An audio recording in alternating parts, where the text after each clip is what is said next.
Olá, tudo bem? Nessa segunda parte, eu criei uma espécie de solução de problemas para os problemas mais comuns que já enfrentei com a resina epóxi. Essa solução de problemas está na ordem de ocorrência, ou seja, os primeiros itens foram os mais comuns que já tive. Primeiramente, vou citar como o problema se apresenta na prática e como solucioná-los, e na segunda, como preveni-los. O problema mais comum é a impregnação de partículas, como pelos do corpo, da roupa que está vestindo, ou até restos do processo anterior nas espátulas que não foram bem limpas antes do processo. Apesar de essas partículas serem pequenas, elas alteram a tensão superficial da resina e fazem o resultado óptico ficar distorcido, como mostrado nesse esboço. Para corrigi-los, ou retire com um material delicado no início do processo, ou se a resina já curou e você considera que seu trabalho não tolera tal irregularidade, lixe e reaplique uma fina camada. O segundo problema mais comum é a retenção de umidade. A água presente no ar contamina a solução na sua parte bem superficial, e isso acontece com ambientes não controlados com corrente de ar e em climas úmidos ou chuvosos.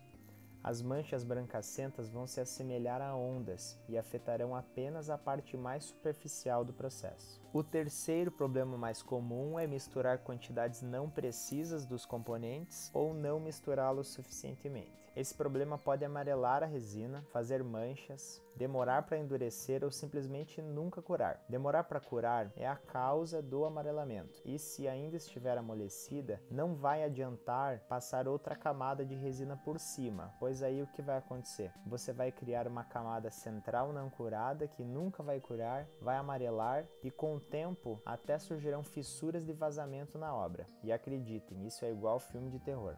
Se isso acontecer, o único jeito é debridar a área, retirar o máximo de resina não curada, com aquela consistência de chicletes, inclusive limpando com a solução de acetona. Deixe a peça em um ambiente de temperatura mais elevada e controlado, como uma estufa, e quando estiver seguro, reaplique a camada de resina. Número 4. Problemas com o maçarico. Se você usar muito perto da obra, usar demais ou após a resina já ter parcialmente curado, podem surgir amarelamento ou manchas. Ambos serão setoriais, ou seja, só vão existir na área onde você passou do ponto com o maçarico. Número 5. Problemas com a iluminação do sol. Se você ou o cliente deixarem a obra exposta diariamente à luz solar, ela pode amarelar gradativamente. Comigo já amarelou a espessura inteira, mas também já tive um amarelamento mais superficial. Ele pode ocorrer em toda a obra ou em parte dela se só pegar sol em um lugar. Por último, as bolhas. Se você despejou os componentes distantes do copo, mexeu desenfreadamente e rapidamente, despejou a mistura longe da obra ou não retirou as bolhas com os diversos métodos que existem para isso, elas estarão presentes, afetando seu resultado. Se você achar que existem muitas bolhas em lugares que estão afetando a estética do seu trabalho, há duas formas de resolver. Ou você lixa com lixa grossa até chegar na área das bolhas, ou, se for apenas uma ou algumas bolhas muito grandes, debride a área e reaplique a resina. Eu já usei retífica Dremel para debridar delicadamente a área e funcionou, mas cuidado para não ferir a obra. Bom, eu já mostrei então que mistura inadequada, maçarico ou exposição ao sol podem amarelar a resina. Como consertar isso? Bom, se amarelou toda a espessura, vai ser muito difícil você recuperar essa obra. Talvez seja o caso de você mudar de ideia, misturar uns corantes, usar sua imaginação para fazer outro projeto. Se amarelou apenas mais na parte superficial, aí há possibilidade de lixar e reaplicar a resina. Aqui vai uma dica. Na reaplicação, misture algumas gotas de corante azul para neutralizar ao máximo o tom amarelado. Vimos também que umidade, uso do maçarico inadequado e mistura inadequada podem cursar com manchas. As manchas por umidade, elas são bem superficiais, como ondas, às vezes saem até com polimento. Se não, lixe com uma lixa bem fina e reaplique. O mesmo com as manchas de maçarico, que normalmente são circulares, superficiais e setoriais. As misturas erradas, elas podem cursar com manchas em qualquer área, pois depende aonde está a área que não foi tão misturada, mais no fundo ou mais na superfície. O processo vai ser debridar ou lixar até a espessura da mancha e reaplicar. Sobre o processo de lixamento, você pode lixar com lixa seca ou de ferro, ou também usar a lixa d'água molhando a superfície, o que é bom para que as micropartículas de resina não contaminem o ar e você também. Às vezes, em locais muito pequenos de manchas, como no caso do maçarico, já teve vezes que eu lixei com uma lixa só naquela pequena área, fui aumentando a gramatura da lixa até 2000 e fiz o polimento. É uma opção, mas para um resultado bem perfeccionista eu sugiro lixar a peça inteira, pois os olhos mais atentos irão perceber. Agora passamos para a segunda parte do vídeo, como prevenir tais problemas. Para prevenir a contaminação com partículas, aplique num local que não tenha vento, sem correntes de ar, faça a limpeza correta dos materiais que vai usar, pois pode ficar resina sólida curada nas espátulas ou pelos do pano que você fez a limpeza e etc.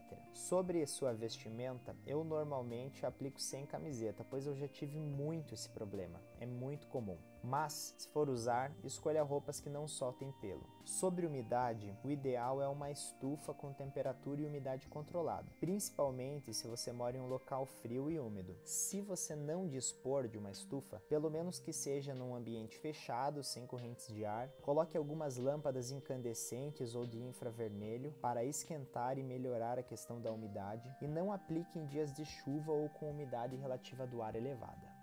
Para evitar problemas de mistura, sempre utilize copo medidor ou até melhor, uma balança de precisão para fazer a proporção exata dos componentes. Respeite a proporção que for falada na embalagem. Misture muito bem com espátula ou pelo menos um instrumento de ponta chata, misturando muito bem o fundo e as laterais. Não raspe essas áreas para que não tenha uma maior chance de pegar um local não tão misturado dos componentes. Outra dica é colocar o endurecedor antes, pois a resina adere muito mais no fundo e na lateral do copo, assim aumentando as chances de dar algo errado.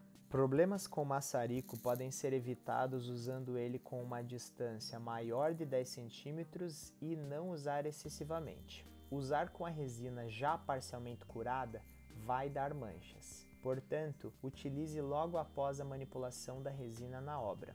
Para evitar problemas com o sol, ou não deixe a obra sob sua exposição, ou opte por resina com proteção a raios UV, disponíveis no mercado.